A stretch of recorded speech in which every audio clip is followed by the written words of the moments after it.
noite, João. Boa noite, dona Adriana. Trabalhando até tarde? Pois é, querido, muito trabalho. Até amanhã. Até amanhã, dona Adriana.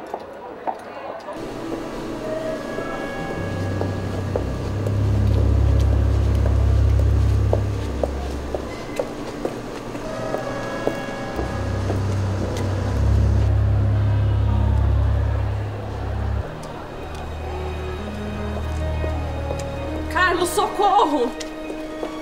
Socorro! Estou sendo perseguido!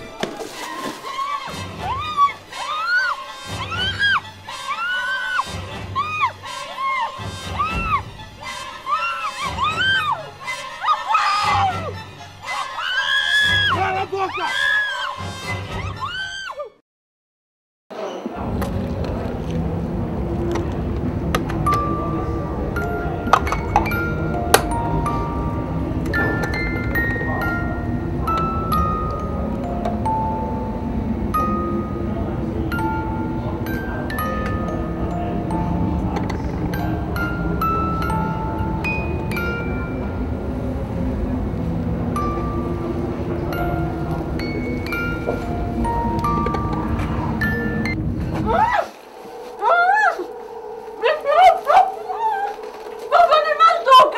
Lembra que aquele canalha imundo colocava essa música nessa caixinha pra você ouvir?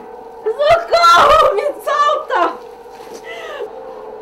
Sempre te observava saindo tarde do trabalho. Você é igualzinha a minha prima Maria. Você foi adotada, não foi? Fala logo! Você, toda bonitinha. Seu pai nunca fez nada com você, né? Mas comigo, eu nunca esqueço do gosto da carne crua que ele me fazia comer. O gosto de sangue ainda fica na minha boca. Tá me esperando? Eu não sou o que você tá pensando. Meu nome é Adriana, eu não me chamo Maria. Eu gostei muito quando seu pai morreu. Pra você não foi um problema, né? Foi adotada rapidinho. Mas para mim, que fiquei apodrecendo naquele orfanato, agora você está nas minhas mãos.